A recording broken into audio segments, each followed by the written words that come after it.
27 मार्च रोजी पोलीस नाईक सोनवणे व पोलीस अंमलदार जाधव यांना बातमी मिळाली की एक इसम प्रभाकर भीमराव रामराजे मार्गावर उपनगर नाशिक या ठिकाणी विनापरवाना विदेशी दारूची चारचाकी वाहनातून वाहतूक करून विक्री करणार आहे अशी बातमी मिळाल्याने बातमीची खात्री करून कारवाई करण्याकरिता पोलीस उपनिरीक्षक मुक्तेश्वर लाड, सहाय्यक पोलीस उपनिरीक्षक सगळे, पोलीस हवालदार रोकडे, पोलीस नाईक चव्हाण सोनवणे, पोलीस अंमलदार जाधव असे सरकारी वाहन क्रमांक MH15 OO 3066 या वाहनाने प्रभाकर भीमराव रामराजे मार्गावर नमूद अधिकारी व अंमलदार असे आजूबाजूस सापळा रचून थांबले असता 8:30 वाजेच्या सुमारास शांती अपार्टमेंट समोर भारत सरकार मुद्रणालयाच्या भिंतीला लागून उपनगर नाशिक येथे रस्त्याच्या बाजूला बातमीप्रमाणे मारुती डिझायर कार क्रमांक MH15 DM 9979 ही उभी दिसली।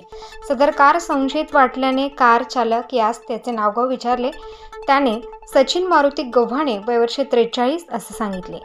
त्याच्या कारची पाहणी करता कारच्या मधल्या सीटवर व पाठीमागील डिक्कीमध्ये काही खाकी रंगाचे बॉक्स दिसून आल्याने बॉक्समध्ये विदेशी दारूच्या बाटल्या, त्यात दुबार premium beer, Kingfisher stock beer, London Pilsner stock, OC blue pure grain whisky असा 25,980 रुपये किमतीचा मुद्देमाल व 2 लाख रुपये किमतीचा कार जप्त करण्यात आली।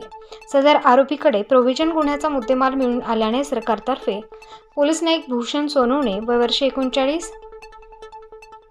यांनी त्यांच्या विरुद्ध उपनगर पोलीस ठाणे गुन्हा रजिस्टर नंबर महाराष्ट्र दारूबंदी अधिनियम 1949 चे कलम 65E प्रमाणे फिर्यादी होऊन गुन्हा दाखल करण्यात आला आहे। पुढील तपास पोलीस करत आहेत।